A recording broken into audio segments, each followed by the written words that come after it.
Well, Monty, look, there's a lot I wanted to chat with you about, mostly about Texas, the economy, why people are moving here, what's going to prevent them from continuing to move here. And I think you being in the industry that you're in, at the length of time that you've had built your businesses, your family businesses in the state of Texas, what I mean, what's your state of the union if you had one for the state?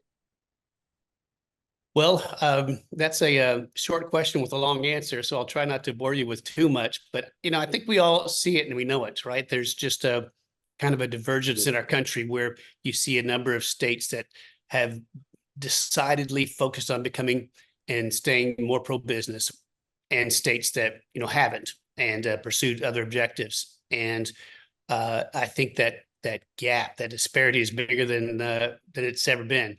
And Texas has gone down the path of being pro-business and wanting to be pro-business, and it shows. And we see so many people um, immigrating into this state from other states for one reason or another. Economic opportunity, they don't like the politics because companies are growing here or what have you. But Texas is seeing a lot of growth, and I think it will continue to see a lot of growth as long as this dynamic stays, which it seems like it's going to stay. I don't see it changing anytime soon. And so after a while, there's just too much of a disparity if you're trying to run a business between the laws in some of the states. It gets just too expensive in some states. And many years ago, back in the 90s, I loved Southern California so much. I wanted to move our business out there. And so I went through this whole analysis of, okay, what it would mean. And our business is national, so no matter where we were, our revenues would be the same. But the cost of employing people out in Southern California and making adjustments to their salaries because of their cost of living was significant. And that would all come off the bottom line since revenues wouldn't change at all. And it would be millions of dollars. And while I love Southern California, it just wasn't, worth that big of a difference. And so people have reasons to stay where they are. They've got family and they've got all their employees there, but slowly over time, the economic differences just starts to weigh in. And that's why we're seeing such crazy growth here in Texas. You have, a number of kind of unique cities. You've got a big energy city in Houston. You've got a pretty metropolitan city in Dallas, Fort Worth, that's just located in a great spot in the country if you're a national business to get everywhere you want to. You can fly to New York City and have a meeting and fly back the same day, which is pretty unique. You got direct flights everywhere. And then Austin has got its own kind of character. San Antonio has its own kind of character. So it's just a great place to move to. And it's looks like it's going to be pretty business friendly for some time. So I think we're going to continue to see a lot of growth here in Texas. I mean, if you look at the Dallas Fort Worth area and being my business, if you want to go and have like a really quality corporate retreat outside of town, there's really not hardly any facilities to go to.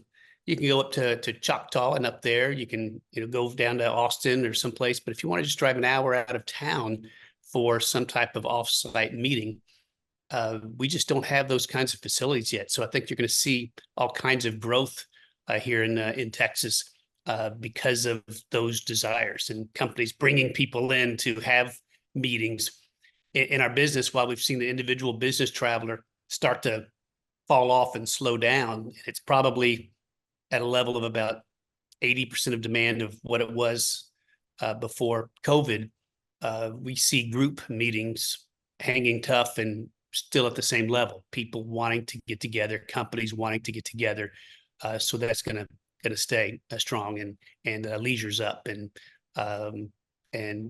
average rate for leisure businesses way up. So you've seen some definite changes in the industry. Yeah, and that really leads to one of my main questions, and that is your industry and the travel and tourism industry.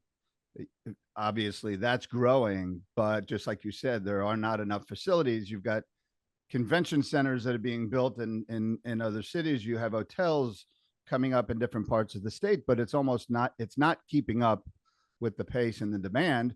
And if we have the World Cup coming into this state in 2026, of course, we want people coming in for the games, but we want them coming back after, Right. right? We do. So, And then I think we're going to see more and more facilities being built. Um, when I came to work and entered the workforce back in 89, just about everybody, if you joined a company, you got 2 weeks vacation. And that was just that. And now, if you're hiring a salaried person, that's just not the case. People are getting 3 weeks, 4 weeks, or in some cases, our company just went to a PTO system where there's no limit on vacation. It just has to be approved by your supervisor. And it is kind of what it is. So the world's changing, and people with this additional free time, with this additional income, want to spend it on entertainment and getting together and having fun. And many times that's in a local community, and being able to do that and go down the street. And in some cases, it's traveling someplace and doing it, in a new location. I tell you, just a funny story that's kind of aside is that I've got a place out in East Texas, and out there, wages are pretty low, and it's never been, a big economic, hotspot at all. And this is kind of in the country. It's south of a little town called Athens, and here, not too long ago, after COVID, everything changed, especially, and I was trying to get some plumbing work done, and I was told that the plumber couldn't make it because he was on vacation. And I was like, "Well, where's he on vacation?" And he said, "Well, he's on vacation in Barbados." And I was like, "The plumber out here in Athens, Texas, in Barbados?" Yes, okay. And, well, how about this other service provider, my water well guy? Well, he's on vacation in Costa Rica. So you're seeing demographics of people that before could never afford or didn't desire to go to these more exotic places, but more and more you're seeing it, and people are traveling that never traveled before, and people that were traveling that were going short distances or going longer distances. So I think you're going to see more and more people travel for leisure, and relatively less for business. It'll still be growing, but leisure has kind of really, COVID accelerated a trend that was happening, and that is more leisure travel, and relatively less individual business travel. And that's what's happening now. And so as an industry, we need to build those facilities for them. Unfortunately, interest rates and construction costs have made that difficult of late, and new construction is pretty slow right now, but it'll change. It always does. yeah, that's a really good point that you made. And I mean, I'm thinking of a dozen examples of people that I know as well that are doing it. So what are your investments doing to to be prepared for a lot more of this travel? Well, we're looking more and more at leisure type places. Before, would I'd say we'd probably kind of lean more towards business travel or hotels, but the last two that we bought were leisure focused, and continue to do well. Last three, I guess, bought were leisure focused. What was really difficult is the huge swings in business that COVID caused. I'll give you an example. Is that uh, right after COVID, the Caribbean and Puerto Rico, say, really exploded in business. It's a new business because you had people that wanted to do all this revenge travel, but Europe wasn't really open yet. And so the Caribbean did very well. And we had there was a resort, a Ritz-Carlton resort that just did incredible numbers. And the owner was looking to sell. And so we were looking to buy it, but we didn't know how to underwrite it because we knew we're at a relative high. But do we underwrite it like the numbers go back to where it was before COVID?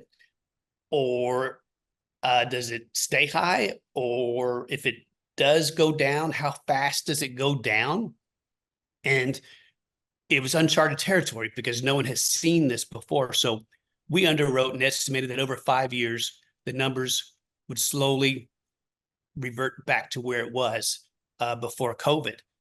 And as it turns out, that asset has continued to exceed those numbers and has done materially better than what we thought.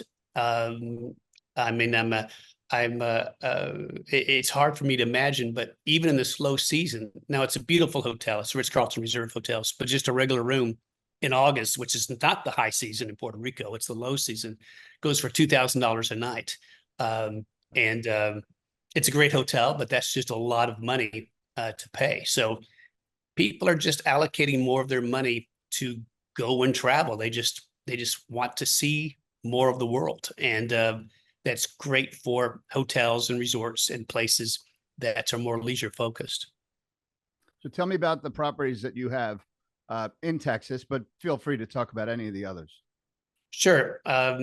In Texas, we've got properties that range from like a Residence Inns and Courtyards up in Courtyards by Marriott up in the Plano area, to a Marriott Suites in the Market Center area, to an Embassy Suites in the Galleria, both in Houston and in Dallas, and other similar type properties, what we call kind of mid-scale to upper upscale. So between like a Hampton Inn product to a Marriott, full service Marriott type product. We've got one at Marriott DFW Airport as well, and a few others.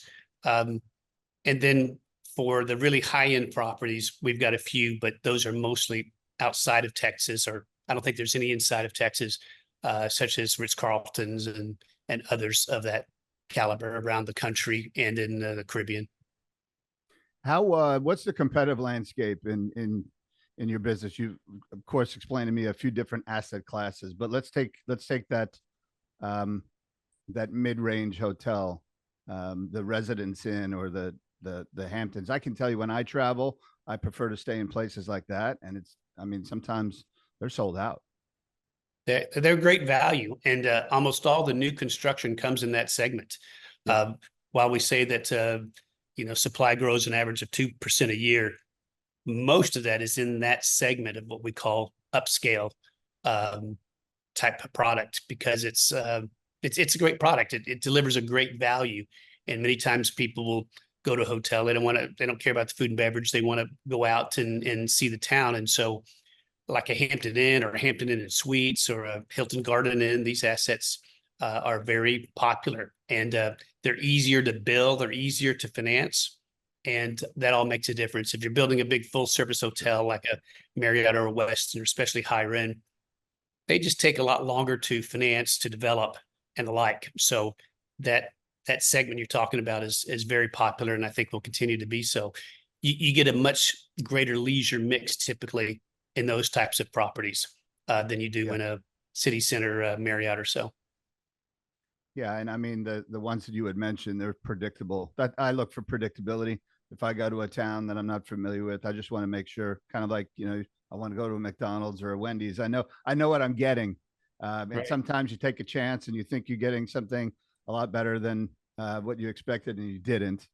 And then of course with some of the lower end ones, what you're going to get, and you might not want that. So Right. yeah, I was always curious as to that market, and you're exactly right. I'm sure it's the financing and the building costs that are really putting the market pressure on those. And the building cost has made a big difference. I mean, the cost of everything has just run up astronomically, and new construction for hotels is at a relative low. I don't know if it's an all-time low, but it's very low. And so you're going to see very few new hotels here in the near future come online in the next year, 2 or 3, because both financing is tough to get and construction costs are just very, very high. So how's that going to affect the market? I mean, is it going to benefit Airbnbs and other alternative forms of hospitality, because the need is growing? It is growing. It'll drive up room rates, and with the driving up of rates, then that creates greater profitability, and therefore you can justify the higher interest rates and the higher construction cost. So it's just a kind of a market setting dynamic, and rates have to go up in order for for hotels to be profitable enough in order to build new ones. The hotels have a large amount of hourly labor, and hourly labor costs are up 50% since COVID. The hourly rates are so material increases in labor costs as well, and so the economics have changed. And until the average daily rate goes up to compensate for all that, then we're not going to be able to build new hotels. So typically you'll have occupancy will start to run up, and that'll drive rates to go up, and then new construction will happen. But it's this whole COVID thing has really upended the market and changed the dynamics to ways and things that we never experienced before. So it's been a roller coaster. Yeah. No, I mean, I remember when it happened. My neighbor was an executive with Fairmont, and I mean, he said they went from occupancy rates in the 90s down to the teens. You know, I mean, Yes. it's overnight. Yes. So it's And yeah, even over the years, 3-5 years since then, I'm sure, like every other industry, it's reinventing itself. Um, so, of course, in Texas, we're getting a lot of migration, not only from people, but from companies, headquarter relocations, expansions for large facilities like the Samsung fabrication plant here in Austin, of course, Tesla, and then all of the financial services firms like Goldman Sachs and Charles Schwab and Chase Bank. They're all hiring a lot of people up in the Dallas Fort Worth area. How do you see that shaping your industry? And do you follow that? Is that an indicator for you? We do follow it, and it's shaping our industry for sure. And you're seeing, customers' desires change a little bit. More and more people want a little more of a unique experience. They still want the quality and consistency of a brand, but they're willing to step out a little bit more and for different types of experiences. Food and beverage has starting to become relatively more important at a hotel. People will once again start to stay at a hotel because it has a restaurant that's known for being particularly good. I tell you what, though, we are in a position, though, that we could shoot ourselves in the foot because the center cities, Austin, Dallas, Houston, have started to go the way of some of these cities in other parts of the country where crime is too high and the homelessness problem is a big problem. And it's causing companies not wanting to relocate in city centers.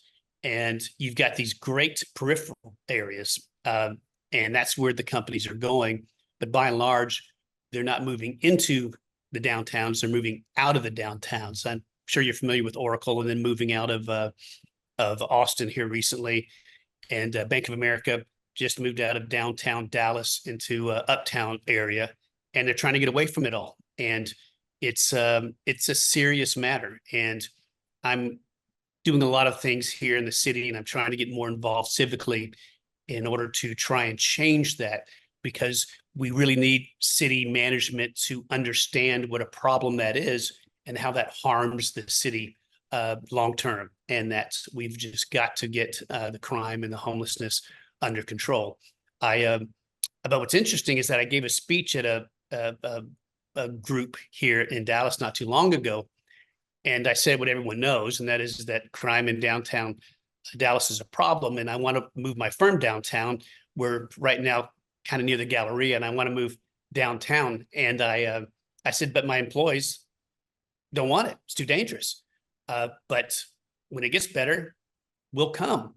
And you would have thought that I told the king that he had no clothes, because afterwards I had several former mayors walk up to me and dress me down for dare saying something like that, and then even denying it in the press, saying that that's not true at all. Downtown Dallas is very, very safe.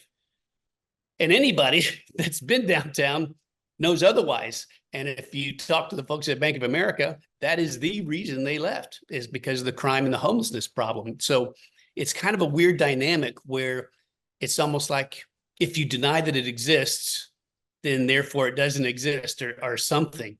And so these center cities are being hollowed out while our city leaders are just denying that the problem even exists. Well, no wonder it's not getting any better when they refuse to admit what's obvious to everyone. And so anyway, I'm working with the group, and we're trying to set something up called a Refuge for Renewal, which is patterned after a homelessness center down in San Antonio called the Haven for Hope, which of all homelessness efforts I've seen, it's really the one that's done the best job. It's a comprehensive facility. It will address just about any need a homeless person has.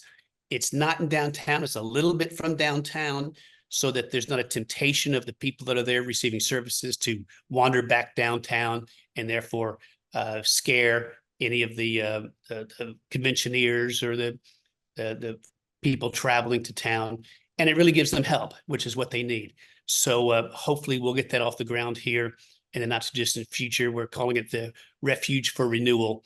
And we're looking for a piece of land right now to house something like this. And it's going to be soup to nuts. It's going to be a place where if you want to just come and camp outside, you can do that. If you want to come and camp under a cover, but still outside, you can do that. If you want to be inside, you can do that in a group area, or if you want individual housing. So it's a whole continuum with different rules for where you live and what you can bring with you.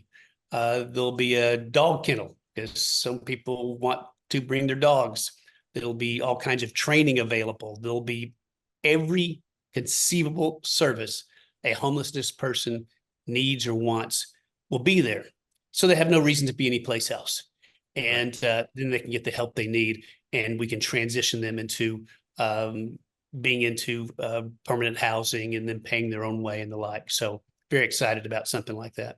No, and look, I mean, this is important for leadership, private sector leaders, to help solve a problem rather than complain about it, because there are dozens of problems out there that could be that obviously need to be addressed. But if the private sector isn't getting their hands dirty and helping solve the problem, it's just going to be something that we continue to complain about. I was actually just talking to an executive who he's a chairman of a semiconductor manufacturing firm here in Austin, and he's very actively involved in the homeless situation in downtown Austin with an organization called Mobile Loaves and Fishes. If you haven't heard about it, I'd love to connect you with them, because I think maybe you could compare best practices. That'd be great. That'd be great. Yeah, and look, I mean, I deal with corporate relocation and migration all the time. I think the migration out of the cities is not specific to a couple of cities, and crime and safety is way up on the list of important things that companies and employees are looking for.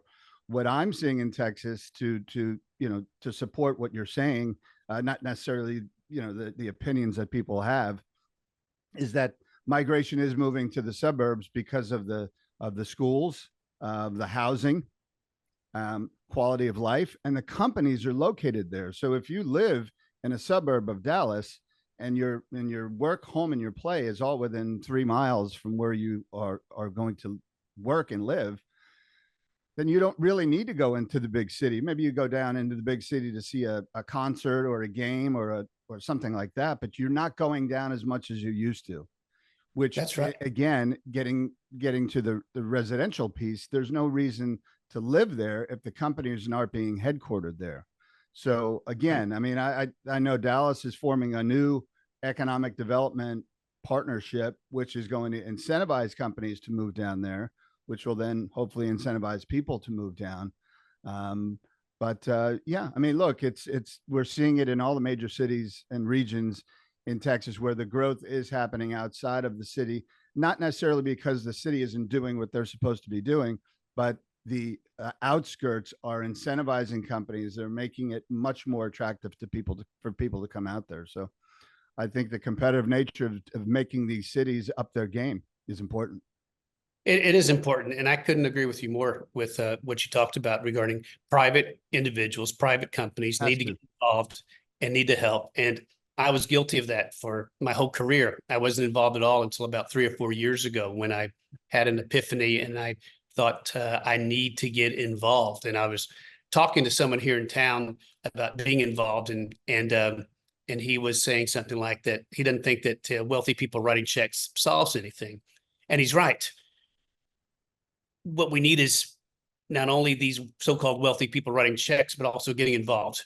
And in this case, this person is a brilliant executive, and to have him be involved would make a big difference. And we need his abilities to come to bear for some of these problems. And they're not overly complicated, but they do take work, and they do take perseverance in order to get them to be solved. And these suburbs, I couldn't agree with you more, as that if you can live and work and play all in a local area that's farther from downtown, that's great, as long as the downtown area doesn't die, right, and turn into a husk of what it was, and then that virus then will also spread to these suburban cities as well. And you just have to do certain things. You have to pay your police a wage that's commensurate with their duties. Well, it's harder being a police officer in Dallas than it is in Frisco. You have to pay them more in order to do that. And we need to improve our schools. I'm also working with a group called the Dallas Education Collective, and we're looking to start a series of charter schools in the toughest part of town. And we figure if we can help those kids there, well, then we can expand from there and do that. But companies are going to move where this, I mean, the schools up in Frisco are all rated A. I mean, they're fantastic. Well, why would a company move, putting all the incentives aside for a moment, and who's going to offer what incentive package? Why would you move to downtown Dallas instead of Frisco when everything's new, the school system's fantastic, the crime is low? Dallas needs to compete, and it has over time just let the homelessness and let the crime and let the schools get out of control, and they need to be reined in. And so that's why I'm spending a lot of time in those areas to help turn some of those things around, hopefully. Well, and I think the message that I try to help with is, if you're moving your company to Texas and you are moving into a particular part of town, get your hands dirty, share your opinion on how you can improve things. Look, you're all looking to make money, you're looking to hire people, you're looking to improve the world, and a company can only do that if they're in an environment where they can succeed and grow.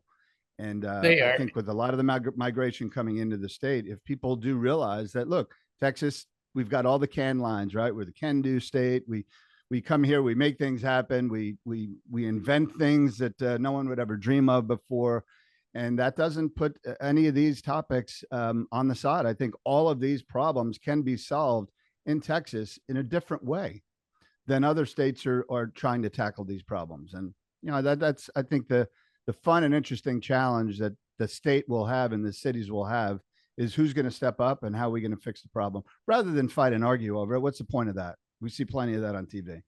There is plenty of that. The challenge is that there are groups of people, though, that in town and in the other cities in Texas that just doesn't see that as a priority. They don't see reducing crime, reducing homelessness, at least in a way that's affordable, right? Some people believe that you just build a bunch of facilities and put homeless people in them, but they don't stay. And they don't see those, or improving education dramatically. They don't see that as priorities. They have other priorities, and they don't connect the dots that if you don't have businesses moving into your city, you are dying. And all the other programs that you might be interested in doing, which are fantastic and legitimate, are all going to go away and going to have no money, because you have to have businesses being willing to locate in town. So then people will locate in town, and you have this growing tax base. But if you don't do that, and I'm sure you're familiar with the so-called Death Star bill that was passed in Austin. And that was the bill that essentially prohibited cities from passing legislation that was anti-business.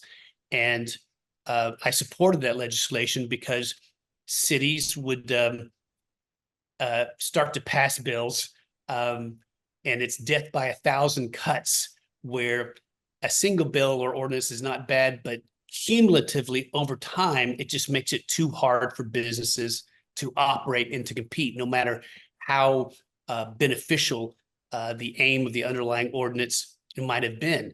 And it just kills businesses.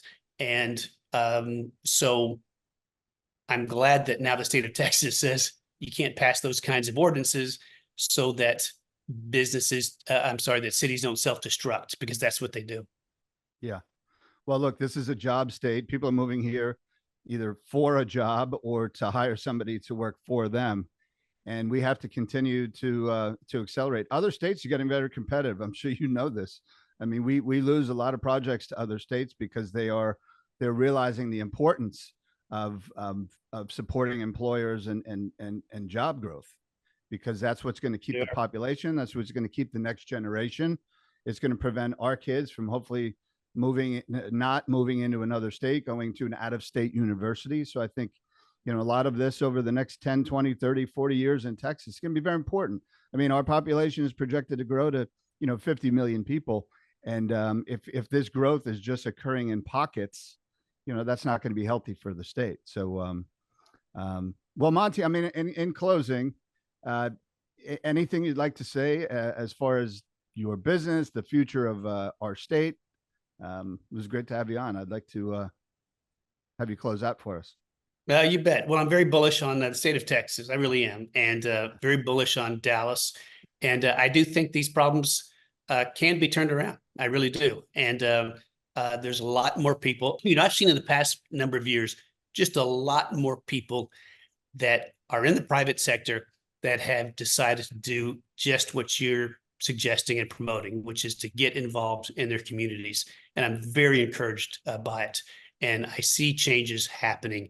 And I see further greatness for the state of Texas. So I'm very bullish on Texas and our industry. We've been through a lot. We're still not recovered, but people love to travel. That's not going to change for a long time. People love to travel. And so I think our industry is going to do well for quite a number of years. So thank you so much for having me on. It's been great chatting with you. You too, Monty. It's been a pleasure. Thanks so much. You bet.